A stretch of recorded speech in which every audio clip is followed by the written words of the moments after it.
Welcome to the Hollywood Scholar. I'm Jed Morgan. With Last of Us Episode 1, I really didn't enjoy it, but I was happy to see people enjoying it so very, very much. The fan reception to it was astounding and undeniable, and I didn't really want to affect that in an undue fashion and just enjoy seeing people enjoying it to that degree. But when Episode 2 came out, it was so much horrifically worse that I can't just stand by anymore. I'm going to be honest about my opinions as always, of course, but I'm not going to just relegate myself to the minority.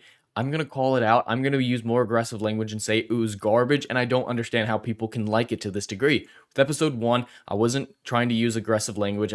Was saying stuff like, I can see why people like it, it's just not for me. With episode 2, I really am in the camp now of like, oh my god, this was horrifically bad. And I'm okay still being the minority on it, but I'm going to be a little bit more honest about my takes going forward because of how bad that second episode was. And it looks like it's only going to get worse with that trailer for episode 3 showing an alternate history for Bill and Frank's entire story. This next one, will not be canonical in any way, shape, or form from what we know. It's probably just going to be a spin-off prequel that is just randomly included for no overarching reason whatsoever and won't affect the overall plot. Episode 3, I have no hopes for whatsoever and think it's actually going to get worse from episode 2. But there were some big changes to the lore that were made in episode 2, so if you care about those, there will be spoilers in this video. But Craig Mazin and Neil Druckmann got together with Variety for an exclusive interview to clarify some of those changes they made in episode 2. And their clarifications make things so very much worse. For those of you who don't care about spoilers and don't know, they had this opening sequence out in Jakarta, Indonesia, with the scientists investigating the first examples of cordyceps infection in the world, studying it, doing an autopsy, but it was no additional information that we didn't already know from either the beginning of the first episode with the flashback to the 60s, or later on in this episode when we found out they started bombing cities. We don't find out anything new whatsoever in that 20-minute side plot that is just distracting and incredibly slow. But according to Craig Mazin and Neil Druckmann, there's theories that fans have that are accurate, and they have comments on the relationships with Joel and Ellie that are a problem. The big thing that I think they misunderstand is they think that this world is like World War Z or like The Walking Dead, where it's about the world building that people are invested in. No, people are invested in Joel and Ellie, and that's where they're fumbling the ball the most. They have not developed those characters. They have not written any of those characters well, especially in episode 2. They had one conversation together where we found out that Tess was from Detroit. That was the big reveal in the developmental relationship between Joel and Ellie in episode 2.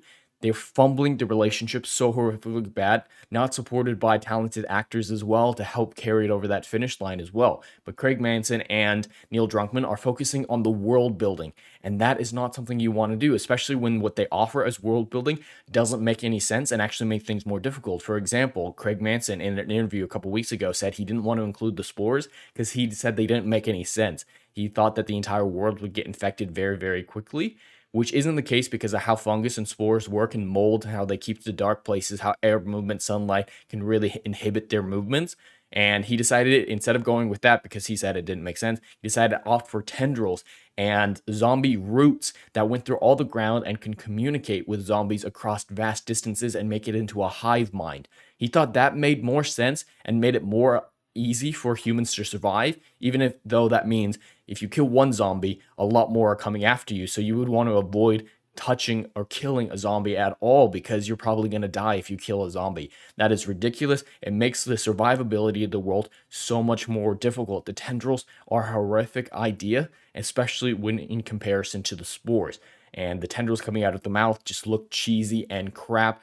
His changes, if they were good, there are ways to add to the world building in a positive manner, but they have to make sense and they can't detract like he is with the spores. He even goes out of his way in the episode to make fun of the spores. At a certain point, Tess and Ellie are talking, and Ellie's like, oh, so there's no like big bloated monsters out there that exude spores to infect you? She's like, God, I hope not. And it's with this like off-putting nature that Tess delivers that line almost mockingly that it definitely comes across to Craig Mazin mocking the spores because he doesn't like the spores. The spores are a fundamental part of this universe and its world building. If you take that out and replace it with crap and then mock the original, I have an issue with that and I'm going to call it out.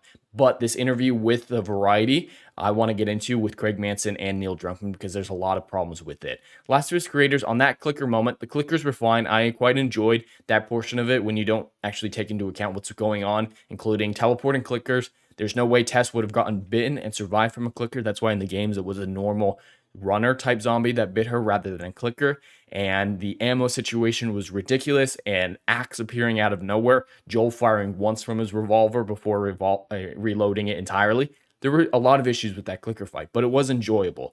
And going forward, flower theories and the changes from the games, if people are upset, I don't blame them. And when we get into that, I do actually have a few moments of praise for Craig Manson for those comments there specifically. But let's get into it. So they start out talking about a few things that I don't really care about, recapping the episode, whatnot. Then they start with this question from the interviewer who says, how did you decide to open with this flashback in Jakarta?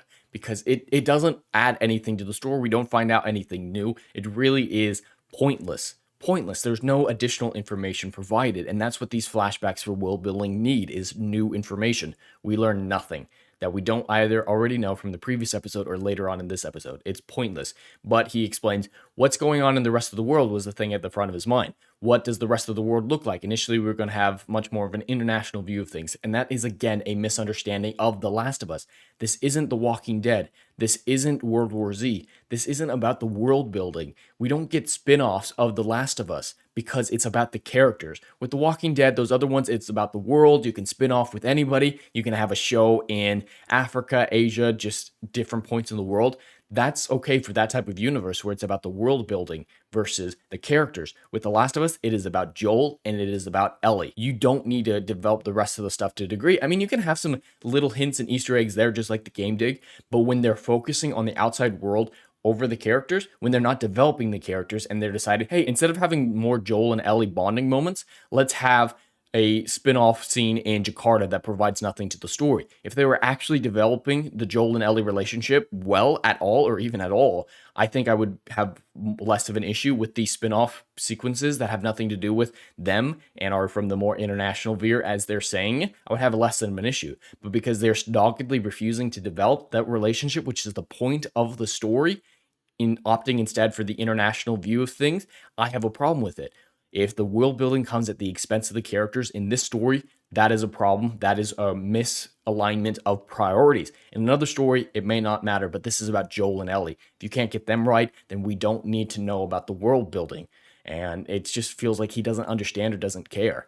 And going into this really ridiculous fan theory that I heard about that I didn't want to talk about because it was just a fan theory, but it has been confirmed as true by Craig Manson and Neil Druckmann. Apparently in Jakarta, it's the largest grain manufacturer in the entire world.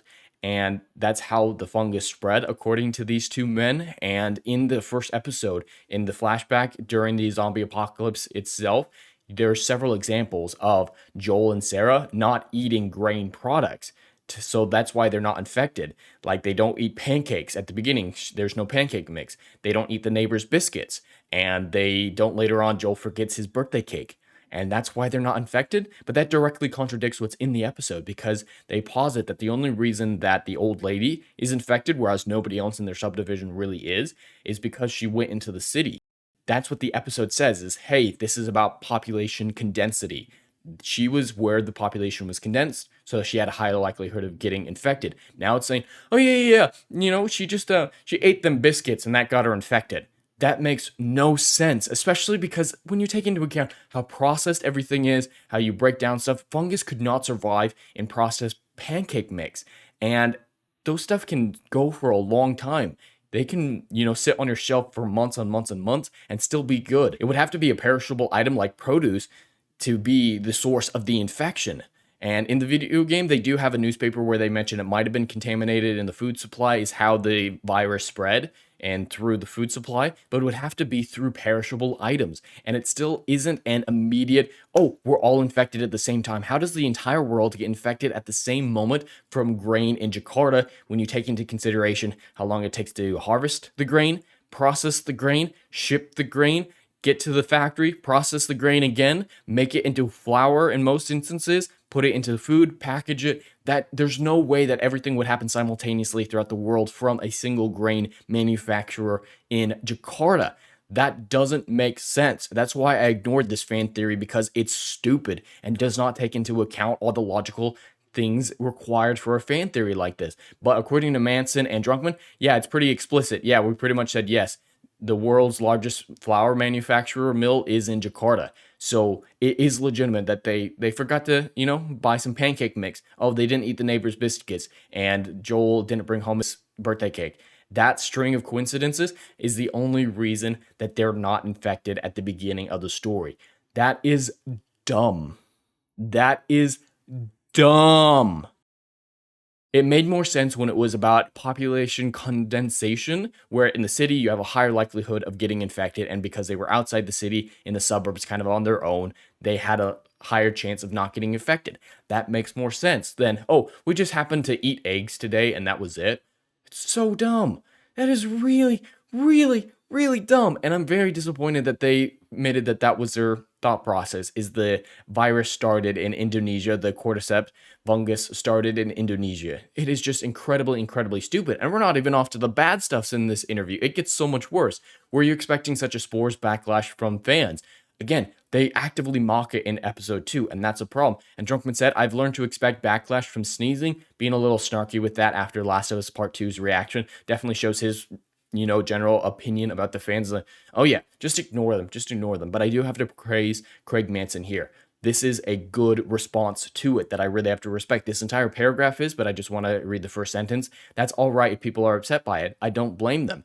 He's having a very diplomatic, negotiated way of approaching the fan backlash, and I like that. That is a good response. I didn't want to gloss over that and forget about that. That is a good response, so I have to give props to Mazin for having that type of fan perspective, even if I think the stuff that he's changed in the story are asinine at best. So just wanted to call that out before we move on to some more dumb stuff. Where did that clicker kiss come from? At the end of episode 2, Tess gets kissed by a clicker as if it's trying to infect her, and that happens right before she blows up her and the other zombies. It is very, very dumb. It is off-putting. It doesn't provide anything to the story, and this is their explanation for it, and it only makes it worse, just like all the other things that they're adding to it. Why are infected people violent? If the point is to spread the fungus, why do they need to be violent? Why land on they don't? They're violent because we exist, but what if we don't? What does it look like if we stand perfectly still and let them do this to us?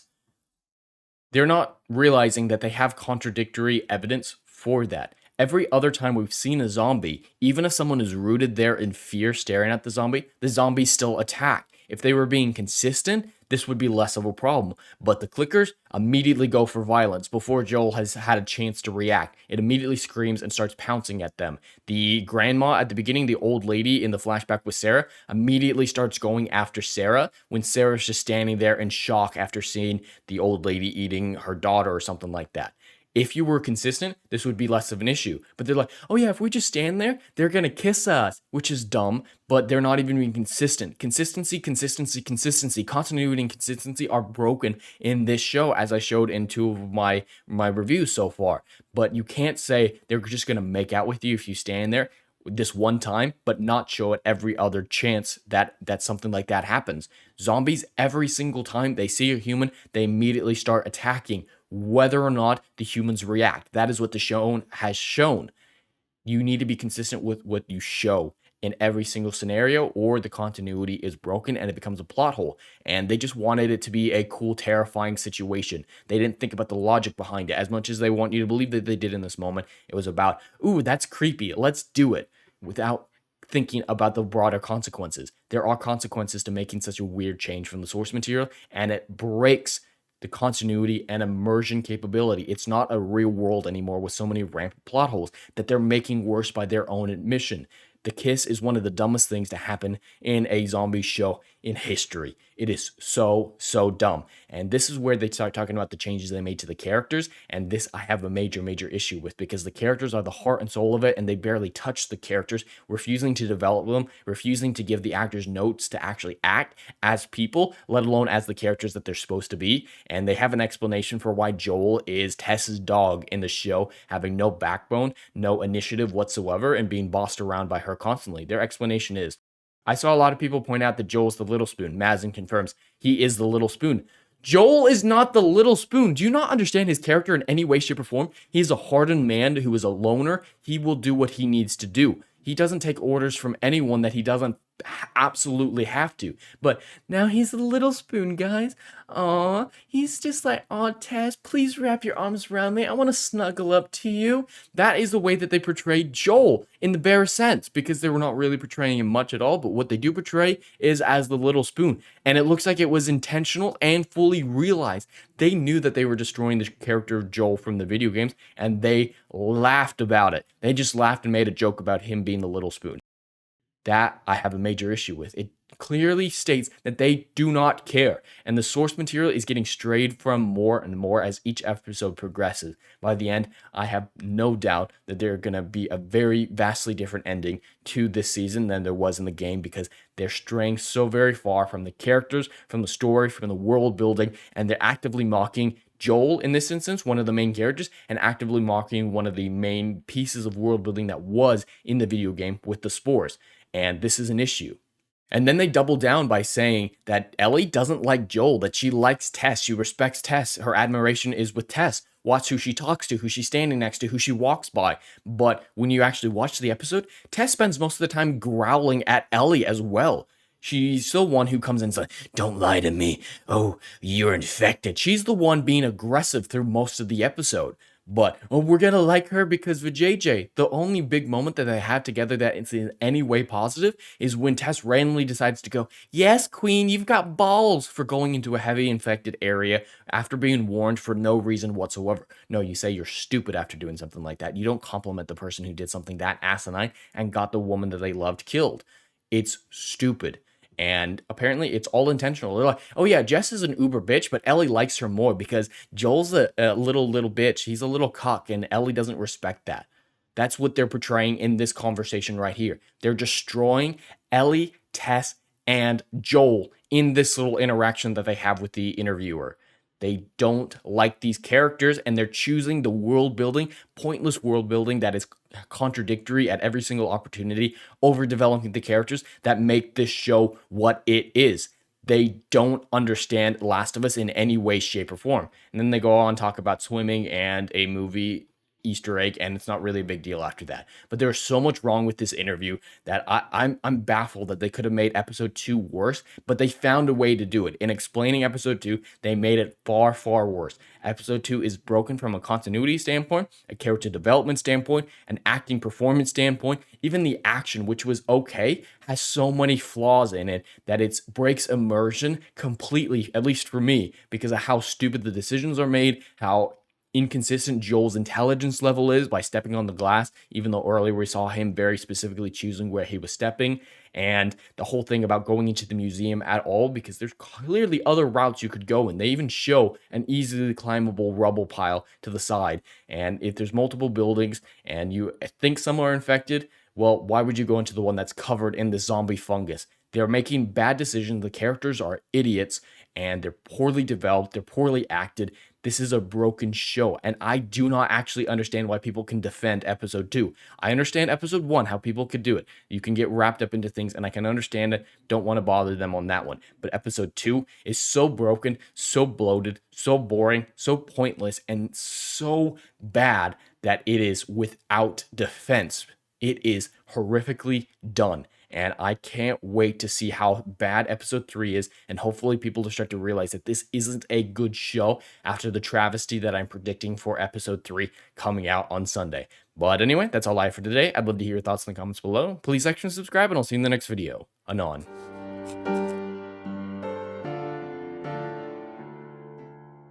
Hey, yo, are you feeling what I'm doing up in here? Oh, I know you are. Do you miss all the good, compelling stories that we used to get back in Hollywood that they ain't putting down no more? Oh, I know you missing it. So check out my book series, Odyssey of a Phoenix, a mythological epic about philosophy, morality, and modern day mental illness issues, baby. Book 1, Down in Flames. Book 2, Apocalypse Then. These are currently on sale. What are you waiting for? Get your hands on them. And we got book 3, Kill the Dark, is coming down the pipeline. Just wait for all the good stuff that's dropping. You ain't gonna be disappointed, fam.